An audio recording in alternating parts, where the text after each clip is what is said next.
तो अभी आप लोग देख लिए, इसमें क्या देखे, अब इतना हम लोग जान गए कि ईएमएफ कैसे इंड्यूस्ड होगा। ठीक है, फिर से एक बार देख लेते हैं। जो कंडक्टर मेरा, इसको हम नाम दे देते हैं ए बी और इसको सी डी।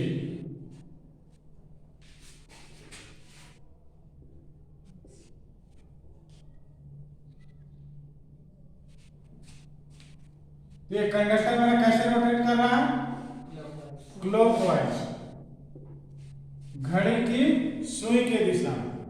तो हम लोग पहले देखे हैं, पहले देख चुके हैं कि ये जो कंडक्टर था मेरा दोनों, इस दोनों कंडक्टर में अलग अलग दो स्लिप रिंग लगा हुआ था। एक कंडक्टर के लिए एक स्लिप रिंग, दूसरे के लिए दूसरा स्लिप रिंग। तो उस समय क्या हो रहा था कि हमारा जो लोड रेसिस्टर में सप्लाई आ रहा था वो उसका दिशा क्या है, बदल जा रहा था। तो अब हम लोग को क्या करना है कि ऐसा हम लोग कुछ उपाय लगाए हैं जिससे कि हमारा ये लोड रेसिस्टर में जो सप्लाई आ रहा है, करंट आ रहा है, उसका दिशा नहीं बदले। तो हमको क्या मिल जाएगा यहाँ पर? डीसी मिल जाएगा, क्योंकि ये हमारा है डीसी जनरेटर, लेकिन दे क्या रहा है? एसी। अब हम इस एसी को डीसी बनाना चाहते हैं। ठीक है, तो पहला स्टेप यहाँ पर देखते हैं, ये ऊपर की तरफ जा रहा है, मोशन किधर हुआ?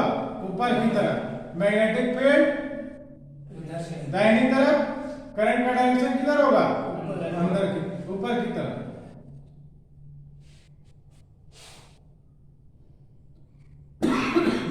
उसी प्रकार ये कंडक्टर कहां जा रहा है? नीचे की ओर जा रहा है। नीचे की ओर करेंगे मैग्नेटिक फील्ड इस तरफ, करंट किधर होगा? बाहर की तरफ। ठीक है, अब ये बाहर की ओर करंट है,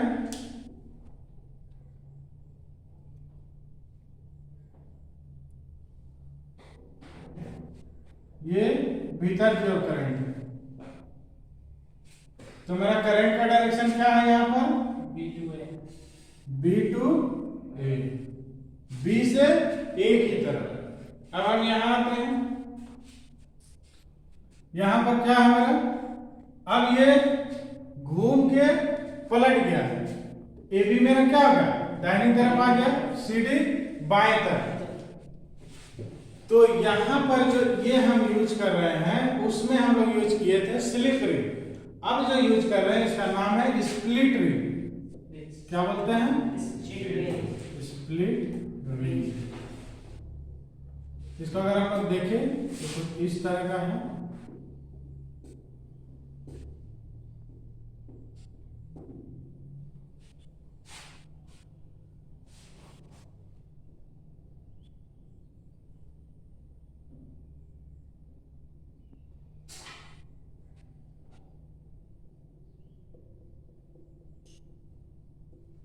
बस हमने क्या किया है, यहाँ पर एक स्लिप रिंग को लेकर एक गोल सिलेंड्रिकल आकार का इस तरह का एक ठोस टुकड़ा लेकर के, चालक का टुकड़ा लेकर के उसको हम लोग क्या किए हैं? बीच में से कट कर दिए। बीच से काट के और बीच में क्या किए हैं? इंसुलेशन डाल दिए। मतलब इंसुलेटिंग मटेरियल का बीच में हम लोग कोटिंग कर दिए। इस तरह का गोल हम लोग काट लिए शाफ्ट की तरह, उसको बीच से कट कर दिए और बीच में क्या डाल दिए? इंसुलेटर डाल दिए। मतलब ये जो दोनों भाग कट रहा है, ये जो दोनों भाग कटा, ये दोनों भाग आपस में क्या है? कनेक्शन नहीं है। ठीक है, अब ये जो दो पार्ट में बट गया स्प्लिट रिंग, ये क्या है? एक कंडक्टर सीडी से अटैच्ड है, एक एबी से अटैच्ड है।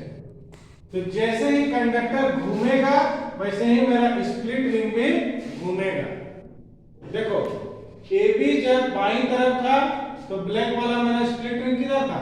बाईं तरफ था, ब्लू वाला दाहिनी तरफ। जब ये घूम के पलट गया, ब्लैक वाला मेरा कंडक्टर चल गया दाहिनी तरफ, तो ब्लैक वाला स्प्लिट रिंग क्या हुआ? दाहिनी तरफ चला गया, ब्लू वाला बाएं तरफ। मतलब जैसे जैसे मेरा कंडक्टर घूमेगा उसी तरह मेरा स्प्लिट रिंग भी घूमेगा। ठीक है, तो अब यहाँ पर देखते हैं, डायरेक्शन निकालते हैं। ये भी क्लॉकवाइज घूम रहा है। ये कंडक्टर किधर जाएगा? सीधी ऊपर की तरफ। मैग्नेटिक फील्ड दाहिनी तरफ, करंट ठीक है। अब ये कंडक्टर क्या है? नीचे की ओर, मैग्नेटिक फील्ड उस तरफ, करंट किधर होगा? ठीक है। अब करंट का डायरेक्शन देखते हैं।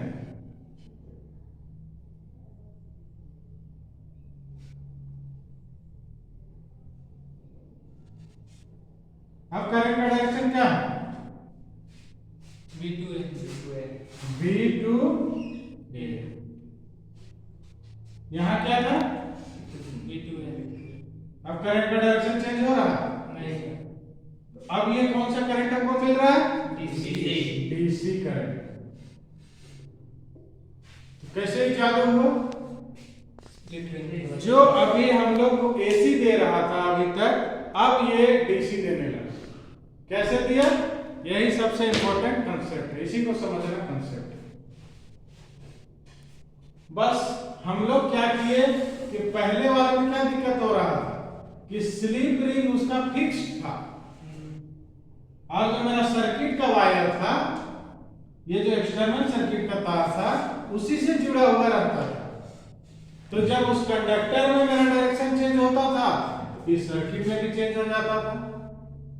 लेकिन अब यही घूम जा रहा, मतलब ये जो वायर है मेरा स्लिप रिंग बदल दे रहा है। समझ में आया बात? उसमें जो दो स्लिप रिंग था ना, एक ब्लैक और एक ब्लू, तो चेंज नहीं हो रहा था, लेकिन इसमें क्या हो रहा? चेंज हो जा रहा। हो रहा ना चेंज? कंडक्टर अपने साथ लेकर के घूम रहा है, मतलब यहां वायर और ये स्लिप रिंग चेंज हो जा रहा है। अगर वहां भी हम स्लिप रिंग को बार बार बदलेंगे तो वहां भी हमको डीसी मिल जाएगा, लेकिन वो पॉसिबल नहीं है। खोल के हम लोग स्लिप रिंग चेंज कर सकते हैं क्या? दो स्लिप रिंग बनाए थे ना, एक ब्लू और एक ब्लैक, तो उसमें क्या है, अगर ब्लैक वाला वायर को निकाल के ब्लू में डाल दे, ब्लू वाला को ब्लैक में डाल दे, फिर घूमेगा, फिर चेंज करे, तो क्या होगा? हमको डीसी मिल जाएगा, लेकिन वो संभव नहीं। बस उसी काम को हम लोग यहाँ पर कर रहे हैं। क्या कर रहे हैं? सिर्फ वायर को हम लोग चेंज कर रहे हैं। समझ में आया? ठीक। अब ये क्या करते हैं, यहां पर हम लोग सिंपल फिगर लिए हैं जिसमें हमारा दो कंडक्टर दिख रहा है, दो ही है, और यहां पर स्प्लिट रिंग भी मेरा कितना है? दो। तो ये दो कंडक्टर से तो मेरा काम चलेगा नहीं। जो ईएमएफ उत्पन्न होगा उसका वैल्यू बहुत कम रहेगा। दो कंडक्टर में बहुत कम ही नहीं उत्पन्न होगा। तो जब हमको अपने काम के अनुसार ईएमएफ चाहिए, जरूरत के अनुसार, तो उसके लिए हमको बहुत अधिक नंबर ऑफ कंडक्टर रखना होगा। तो बहुत ज्यादा अगर तार को हम लोग ऐसे घुमाएंगे तो उसको क्या बोलते हैं? कॉइल बोलते हैं।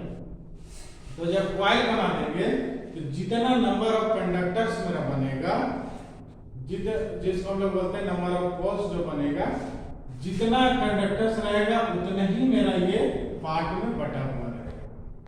इस पार्ट को हम लोग डीसी जनरेटर में बोलते हैं कम्यूटेटर।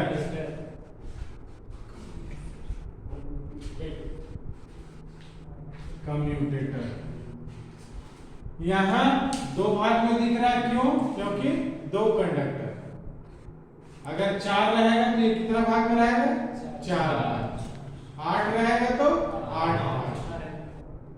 10, 12, 14 जो भी रहेगा ये उतना ही भाग में कटा हुआ रहेगा। ठीक है। तो जब हम लोग अपना लैब में देखेंगे डीसी जनरेटर खोल के या डीसी मोटर, उसमें देखेंगे बहुत पतला पतला पार्ट में कटा हुआ रहेगा कम्यूटेटर। बहुत सारा भाग, 8, 12, 24 इस तरह भाग में कटा हुआ रहेगा। तो उसका मतलब क्या है? जैसे जैसे मशीन का कैपेसिटी बढ़ेगा उसी तरह इसका कटिंग भी बढ़ जाएगा। तो आज हमको यही इंपॉर्टेंट समझना था कि ये एसी को डीसी कैसे बनाना, ये सबसे इंपॉर्टेंट कंसेप्ट है। सबको समझ में आया?